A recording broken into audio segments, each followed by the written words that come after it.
Tennessee Titans fans, CBS Sports has taken it upon themselves to rank all 32 head coaches in the NFL going into the 2025 season. And you're never going to guess who they ranked as the worst coach in the NFL going into 2025. Number 32 out of 32.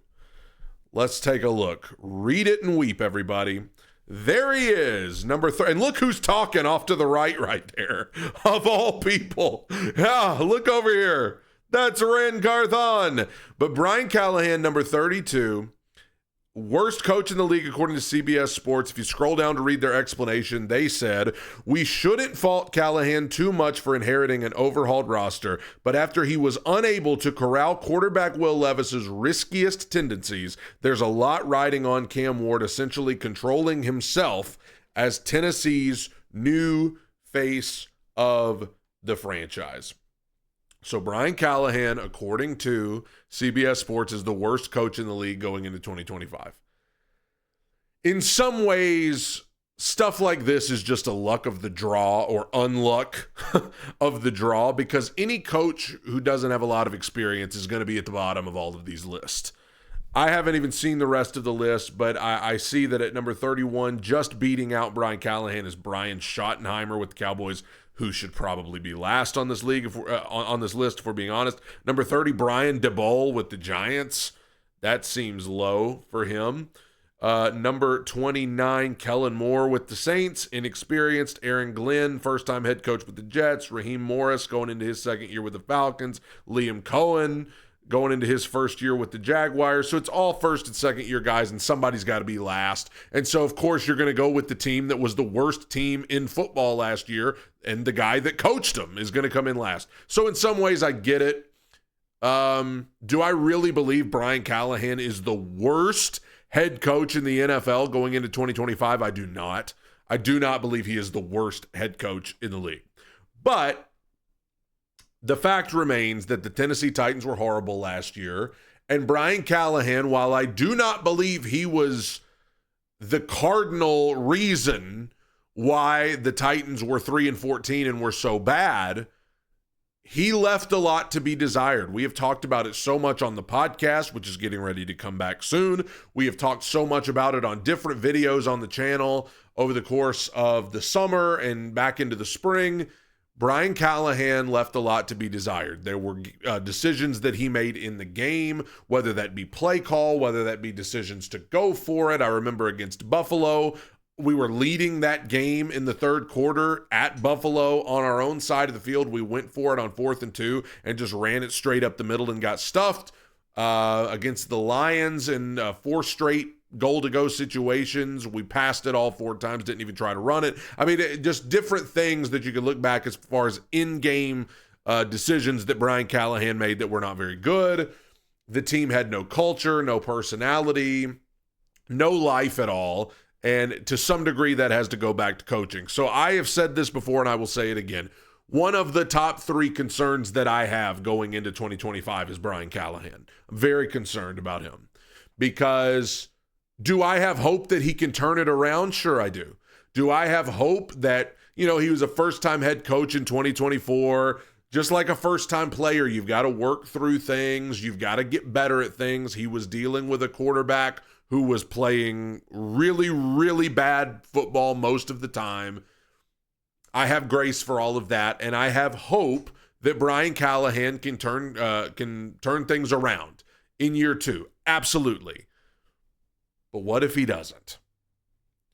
If Brian Callahan is bad again, if the Titans are bad again, they don't have to make the playoffs to save Brian Callahan's job. But if you're back again and you're a 3-win team, a 4-win team again, he's out, right?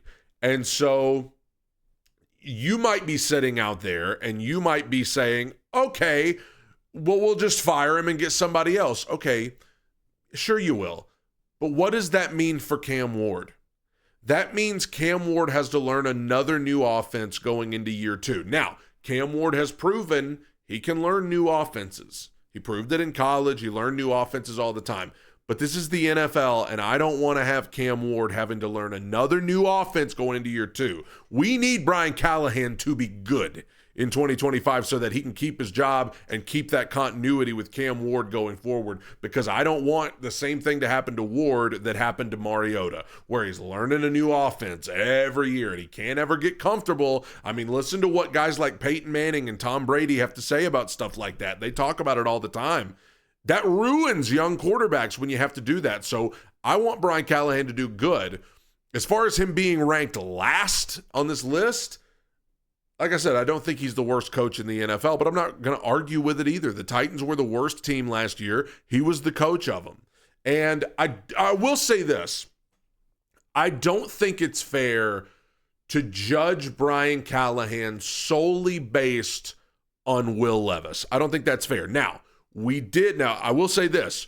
We brought him in because we thought he could help Will Levis. That was one of the key reasons we brought in Brian Callahan, is because we believe we can capitalize on what Will Levis can do with this guy. He's the quarterback whisperer. That didn't turn out to be. For right now, I feel like that is mostly because of Will Levis. For right now, I feel like that is mostly on Will Levis' play style and not seeing the field well, turning the ball over, being reckless.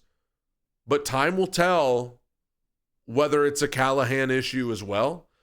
I think that it is not fair at this point to say, well, Brian Callahan's a failure because Will Levis wasn't any good.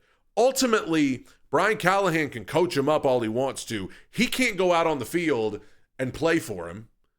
You know, he can't, like, you can coach him up all you want.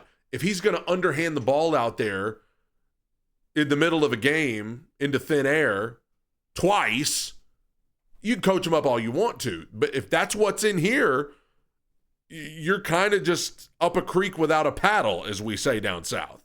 So I don't think it's fair to Brian Callahan to solely judge him as a coach based on what Will Levis did. And I also don't think it's fair to Brian Callahan to judge him as a coach based on 1 year.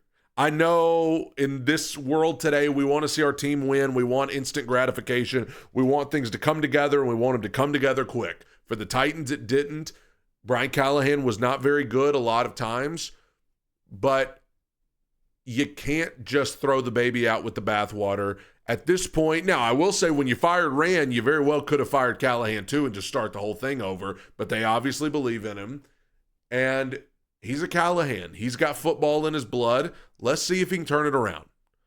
I'm not going to argue with him being ranked dead last on this list, because he was the coach of the worst team in football, and somebody's got to be last. Among all of these inexperienced year 1, year 2 guys, somebody's got to be last. If you want to not be last, let's have a team better than 3-14 and the number 1 pick in the draft. If you want to change it there. Change it in this fall. But I'm not offended. I'm not offended. I'm not baffled. I'm not, falling out of my chair. He coached the worst team in the league. I don't think it's fair to judge him because of Will Levis, but I get it. I hope he turns it around, because I don't want to have to fire him. I don't want the Titans to have to fire him. I ain't firing him. I don't want Amy to have to fire him. Tighten up, everybody.